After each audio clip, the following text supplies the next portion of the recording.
kita ngegas yuk sekarang. Capek basa-basi. Setuju ya? Dalam 20 langkah globalis menguasai dunia, maka Bosman sudah membuka sampai ke 10 dan semuanya sudah terjadi. Bagaimana kalau kita buka yang 10 lagi? Yang 10 beberapa saat ini sudah jalan. Bagaimana kalau kita review yang sudah jalan, lalu kita lihat apakah pemerintah saat ini sudah punya antisipasinya agar rakyat pemilihnya puas, yaitu benar yang dipilih pejabatnya bisa kerja melindungi rakyat dan memakmurkan rakyat. Dalam pilihan raya 2019 kemarin, saya saat ini adalah orang yang paling sangat puas karena saya tidak memilih keduanya. Hal itu saya katakan jauh-jauh hari bahwa pemilihan kali ini waktu itu ya adalah sudah dipastikan siapa pemenangnya dan akhirnya mereka akan konsolidasi. Dan benar, nomor 1 serta nomor 2 sekarang berkonsolidasi. Dan benar juga karena keduanya plus oposisi saat ini adalah old mind, semua terbukti. Ekonomi tidak maju juga seperti pada saat janji kampanye. Terus untung akhirnya menemukan kambing hitam yang namanya coronavirus. Alhamdulillah banget ada corona. Jadi ekonomi tidak tumbuh malah minus, yang disalahin corona.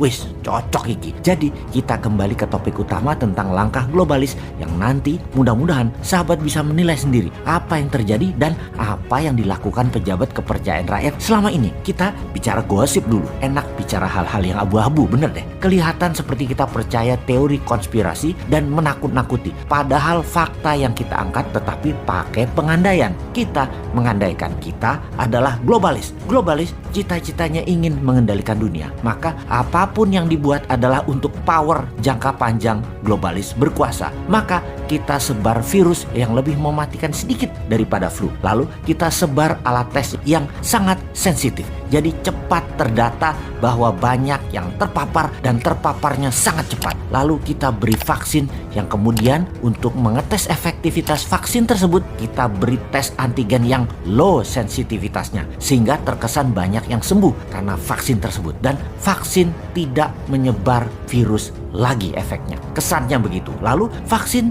menjadi wajib, di mana ternyata vaksin ini jangan-jangan, sekali lagi, jangan-jangan adalah vaksin yang membuat virus bisa mutasi bentuk baru. Sekali lagi, jangan-jangan bisa membuat virus bermutasi menjadi bentuk baru. Lalu beberapa tahun kemudian ada jenis baru virusnya dan mulai demam-demam seseorang. Flu, sesak, batuk, lalu datang ke dunia kedokteran. Oh, itu virus baru, kata dokter tersebut. Anda harus divaksin anu. Kemudian vaksin baru ini membuat virus mutasi jenis baru yang beberapa tahun kemudian akan bereaksi lagi dan keluhan lagi baru dan vaksin baru lagi, disuntik lagi ke tubuh pasien. Bolak-balik begitu 3 tahun. Jadi seseorang yang dapat vaksin itu seakan-akan tubuhnya terus menjadi alat mutasi dan vaksin tersebut udah ada solusinya. Pokoknya nggak akan mati, cuman lu bayar gitu aja. Gitu aja terus. Sekali lagi, Anda nggak akan mati, tetapi bayar iya. Dunia farmasi memang begitu. Manusia tidak disembuhkan penyakitnya, hanya dihilangkan sakitnya agar terus obat lagi, obat lagi, obat lagi. Jahat ya globalis itu. Terus sontoloyo banget ya informasi Bosman kali ini. Ya memang begitu. Ini sekali lagi, jangan-jangan loh ya, mungkin bisa. Ingat, berkali-kali kalimat itu diucapkan, yaitu jangan-jangan dan mungkin bisa. Jadi apa saran Bosman? Ya,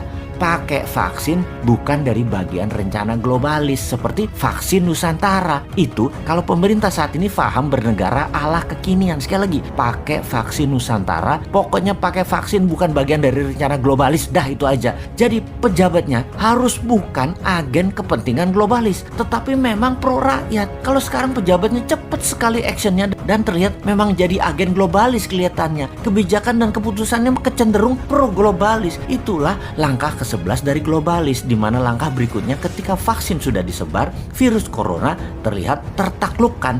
Dunia farmasi akan terus memanen cuan untuk periode panjang virus corona yang berlapis tadi. Ya, jadi kemudian seperti flu, manusia akan selamanya bermasker sampai vaksin masuk ke tubuhnya dan vaksin-vaksin serial berikutnya ngantri disuntikkan, dan itu menanti cerita panjang.